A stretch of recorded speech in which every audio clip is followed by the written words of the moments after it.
عیدالاضحیٰ یادگار ہے حضرت ابراہیم خلیل اللہ کی قربانی رضائے الہی کے حصول کے لیے ان مخصوص 3 دنوں کے اندر مخصوص جانور جو شریعت اسلامیہ میں متعین کیا گیا ہے اس کو ذبح کرنے کا نام ہے۔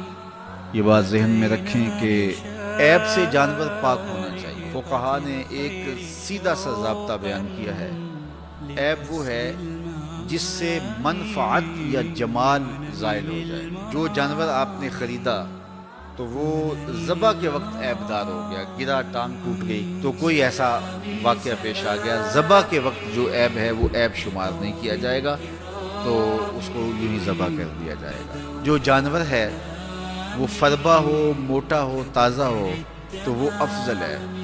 2 جانور کرنے کی بجائے 1 جانور فربا ہو تو وہ زیادہ افضل ہے۔ شریعت اسلامیہ نے صاحب نصاب پر قربانی واجب کی ہے۔ نصاب وہ ہے جو ہمارے ہاں زکوٰۃ کا نصاب ہے، یعنی 52 تولے چاندی یا 7.5 تولے سونا، یا اس کی قیمت زکوٰۃ کے نصاب میں قمری سال گزرنا شرط ہے، لیکن یہ جو قربانی اور صدقہ فطر ہے اس میں سال گزرنا شرط نہیں ہوتا۔ ان عید کے 3 دنوں کے اندر ایک لمحے کے لیے بھی کوئی مالک نصاب ہو گیا تو اس کے اوپر جو ہے وہ قربانی واجب ہے۔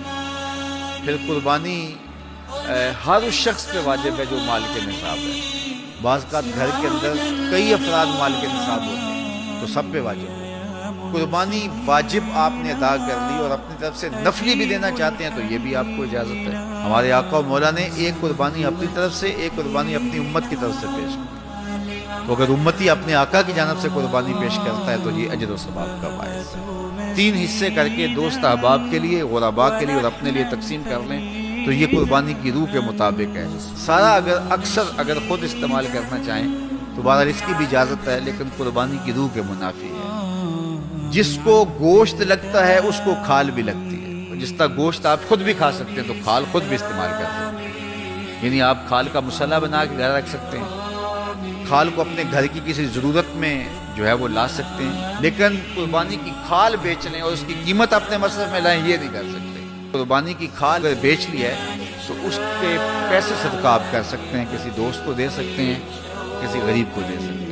تو قربانی کی کھال جس کو مرضی دیں، لیکن بہتر یہ ہے کہ قربانی کی کھالیں مدارس دینیہ کو دی جائیں، کیونکہ یہ مستحق بہت زیادہ ہیں۔ مدارس دینیہ کے بجٹ کا زیادہ تر انحصار قربانی کی کھالوں پہ ہوتا ہے۔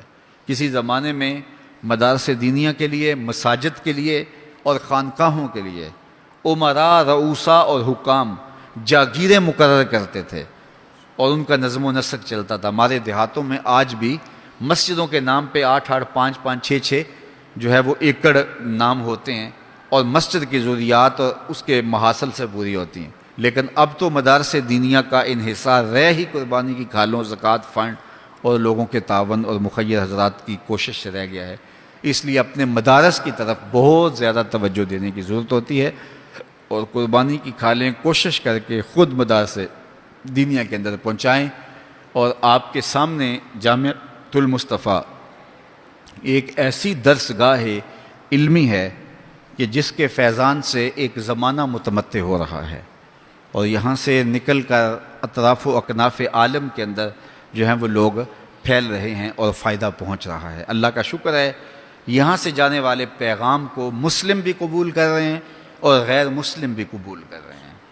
یہ مجھے پچھلے دن انڈیا سے ایک فون آیا تھا کہ ایک سکھ فیملی ہے اور پڑھی لکھی فیملی ہے، ڈاکٹر ہیں، انجینئر ہیں، تو وہ کوئی ہمارے شارٹ کلپ سنتے رہے ہیں۔ اللہ تعالیٰ نے ان کے سینے میں اسلام کی محبت پیدا کی، تو وہ جو شخص ان کو بھیجتا رہا وہ بھی کانپور کا رہنے والا تھا، انڈیا کا رہنے والا تھا، تو اس کو انہوں نے فون کیا کہ وہ گرو جی سے ہماری فون پہ بات کرواؤ، ہم اسلام قبول کرنا چاہتے ہیں۔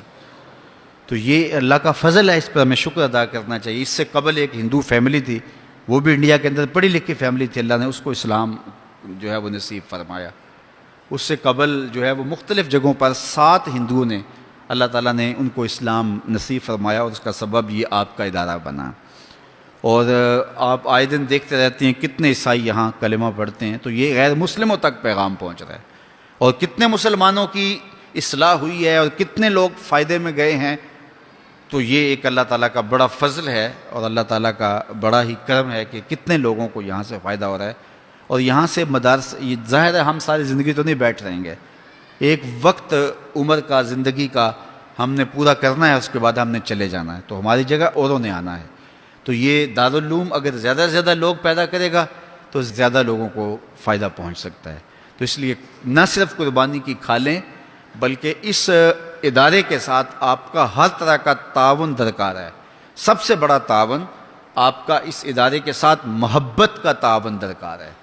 آپ اس مرکز سے اپنی عقیدت کا رشتہ، اپنی محبت کا رشتہ جو ہے وہ وابستہ کریں۔ جس طرح عشق کیا جاتا ہے، پیار کیا جاتا ہے، اس مرکز سے آپ پیار کریں، اس مرکز سے آپ محبت کریں۔